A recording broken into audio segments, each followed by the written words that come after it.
Assalamualaikum warahmatullahi wabarakatuh. Izin memperkenalkan diri.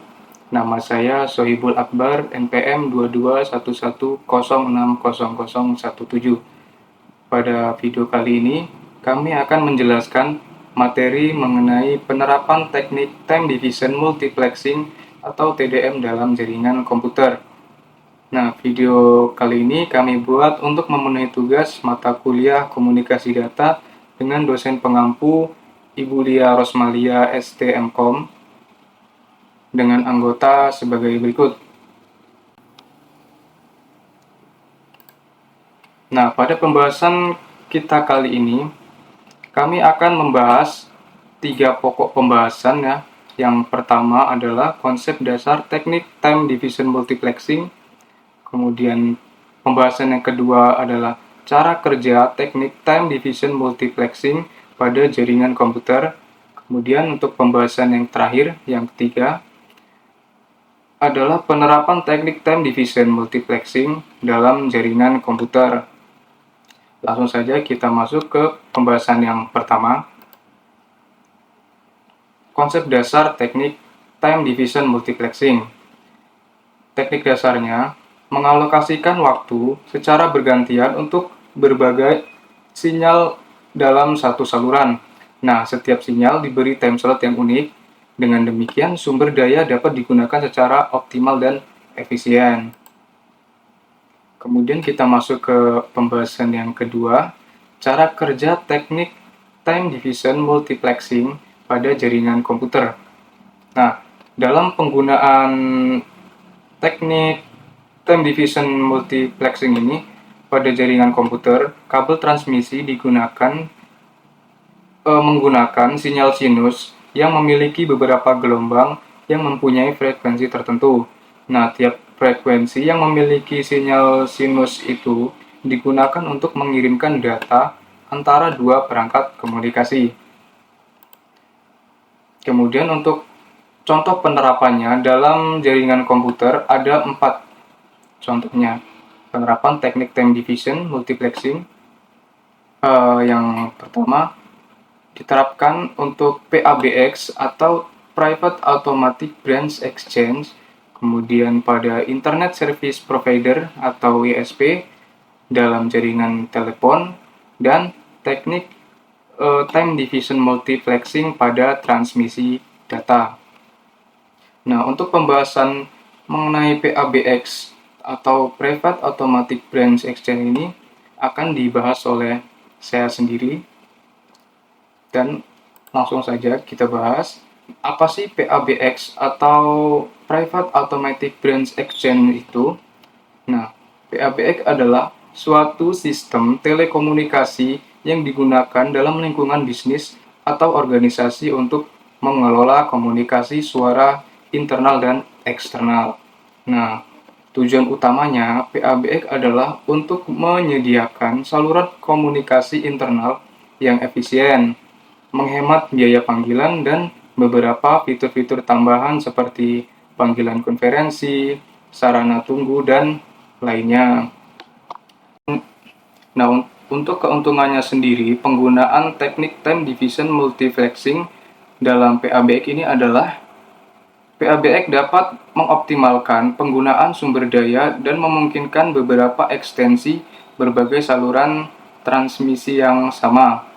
Kemudian, teknik Time Division Multiplexing juga bisa meningkatkan efisiensi penggunaan bandwidth dengan mengalokasikan waktu transmisi secara efisien di antara berbagai ekstensi. Dan teknik Division Multiplexing memungkinkan PABX menyediakan fitur-fitur seperti panggilan konferensi, suara tunggu, dan pembebasan panggilan dengan memanfaatkan alokasi waktu yang sesuai. Kemudian untuk cara kerja teknik Division Multiplexing dalam PABX. Setiap ekstensi telepon dihubungkan ke PABX dan diberikan slot waktu tertentu untuk mentransmisikan suara. Nah, ini adalah ilustrasi gambaran mengenai PABX ya. Selanjutnya, PABX secara otomatis mengelola aliran suara dari setiap ekstensi dengan mengalokasikan waktu tertentu untuk setiap ekstensi secara bergantian dan memungkinkan multiplexing suara dari berbagai ekstensi ke dalam satu saluran transmisi. Nah, kemudian selanjutnya untuk materi selanjutnya akan dipaparkan oleh rekan saya. Assalamualaikum warahmatullahi wabarakatuh. Nama saya Harun Minarsi, NPM 2211060021. Di sini saya akan melanjutkan presentasi dari Sohibul. Internet Service Provider atau ISP. Penerapan multiplexing time division atau TDM oleh Internet Service Providers atau ISP dapat memberikan beberapa manfaat signifikan dalam pengelolaan lalu lintas data dari berbagai pelanggan. Yang pertama, alokasi bandwidth yang adil. TDM memungkinkan ISP untuk memberikan lokasi bandwidth yang adil kepada setiap pelanggan.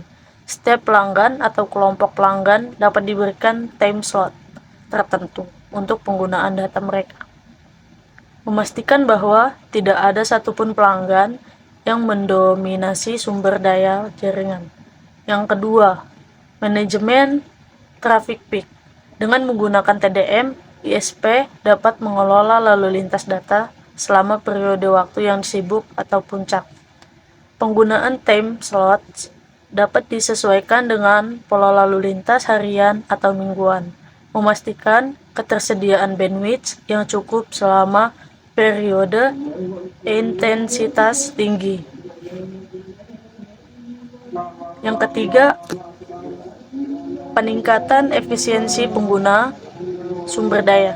TDM memungkinkan ISP untuk mengoptimalkan penggunaan sumber daya jaringan mereka dengan mengizinkan beberapa pelanggan untuk berbagi saluran komunikasi yang sama secara bersamaan. Ini membantu menghindari pemborosan sumber daya dan meningkatkan efisiensi penggunaan bandwidth. Yang keempat, skalabilitas jaringan. Dengan TDM ISP dapat dengan mudah menyesuaikan jumlah pelanggan yang dilayani tanpa perlu mengubah infrastruktur fisik. Penambahan atau pengurangan pelanggan dapat dicapai dengan mengatur time slots yang sesuai.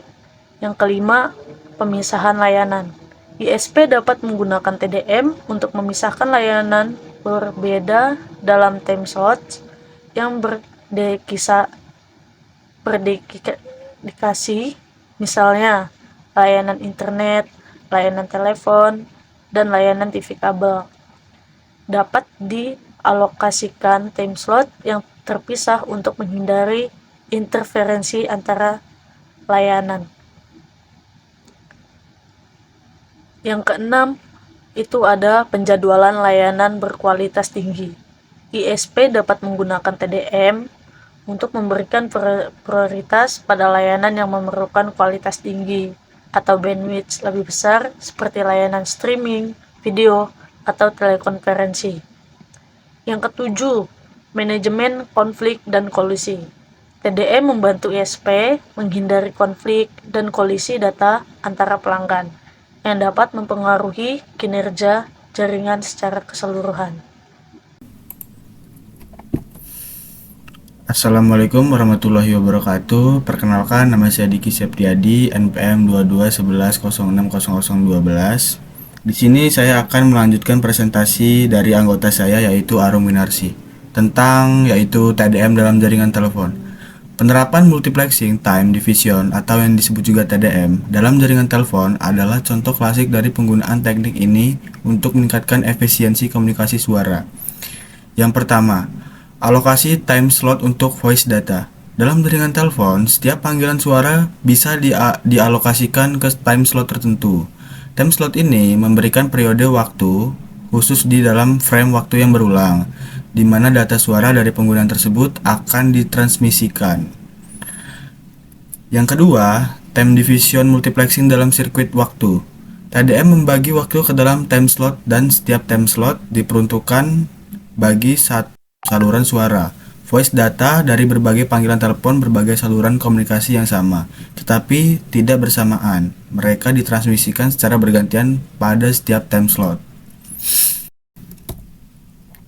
Yang ketiga, peningkatan kapasitas saluran. Dengan TDM ini, kapasitas saluran telepon dapat ditingkatkan secara signifikan. Beberapa panggilan dapat dibawa melalui saluran yang sama tanpa mengurangi kualitas suara. Penggunaan TDM memungkinkan optimalisasi penggunaan bandwidth, mengakomodasi lebih banyak panggilan dalam periode waktu yang sama.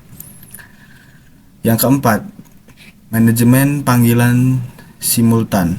TDM membantu dalam manajemen panggilan telepon yang bersamaan. Meskipun banyak pengguna berbicara pada waktu yang sama, TDM memastikan bahwa setiap panggilan memiliki waktu alokasi sendiri dan tidak tumpang tindih. Jadi yang keempat ini, manajemen panggilan simultan ini dia tidak akan tumpang tindih ya teman-teman ya. Jadi dia bisa memiliki waktu alokasi sendiri dan tidak tumpang tindih. Oke. Yang kelima, fleksibilitas dalam penambahan panggilan. Kayak gini gambarnya. Jika ada penambahan panggilan sistem TDM, dapat dengan mudah menyesuaikan diri dengan menambahkan time slot baru untuk panggilan tersebut tanpa perlu mengubah infrastruktur fisik saluran komunikasi. Yang keenam, keamanan dan integritas data. Dengan menggunakan time slot yang terpisah, TDM membantu dalam menjaga keamanan dan integritas data suara. Setiap panggilan memiliki ruang atau waktu sendiri, menghindari potensi pencampuran atau interferensi. Yang terakhir, yang ketujuh, pengaturan pemanggilan jarak jauh. TDM juga mendukung panggilan jarak jauh dengan memberikan alokasi waktu yang sesuai untuk transmisi data suara yang melibatkan jarak yang lebih panjang. Sekian aja presentasi dari saya, sisanya akan dilanjutkan oleh Tria Yupita. Terima kasih. Wassalamualaikum warahmatullahi wabarakatuh. Nama saya Tripita dengan NPM 2211060007. Di sini saya akan melanjutkan presentasi dari Diki Septiadi. Transmisi data. 1. Pengguna bandwidth yang efisien. TDM memungkinkan beberapa pengguna atau sumber data berbagi saluran komunikasi yang sama. 2. Pengintegrasian data dari berbagai sumber. Dalam lingkungan jaringan data yang kompleks, berbagai sumber data seperti perangkat pengguna atau dengan user device, server, atau sensor dapat diintegrasikan menggunakan TDM. 3. Fleksibilitas dan skalabilitas. TDM memberikan fleksibilitas dalam menangani pertambahan atau pengurangan jumlah pengguna atau perangkat di jaringan. 4. Manajemen trafik yang efisien. TDM memungkinkan manajemen lalu lintas data yang lebih efisien karena setiap pengguna atau perangkat memiliki waktu khusus untuk mengakses saluran komunikasi. 5. Peningkatan kinerja aplikasi. Aplikasi yang memerlukan transmisi data dengan waktu yang dijamin dapat diakomodasi dengan baik menggunakan TDM. 6. Integrasi dengan protokol komunikasi. TDM juga dapat diintegrasikan dengan protokol komunikasi yang umum digunakan dalam jaringan data, seperti Transmission Control Protocol atau dengan TCP atau User Datagram Protocol. Kesimpulannya, penerapan time division multiplexing atau dengan TDM memberikan manfaat dalam optimalisasi penggunaan sumber daya dan efisien komunikasi. Dengan membagi sinyal digital menjadi time slot, TDM memungkinkan transmisi data simultan melalui satu saluran. Berikut ini adalah sumber-sumber materi yang kami dapatkan. Baik, itulah tadi penjelasan yang dapat disampaikan oleh kelompok kami mengenai penerapan teknik multiplexing, lebih tepatnya teknik TDM atau time division multiplexing pada jaringan komputer. Apabila ada kesalahan dari kami, baik itu ucapan maupun tingkah laku dari kami yang kurang sopan, kami mohon maaf yang sebesar-besarnya. Dan kami akhiri, wassalamualaikum warahmatullahi wabarakatuh.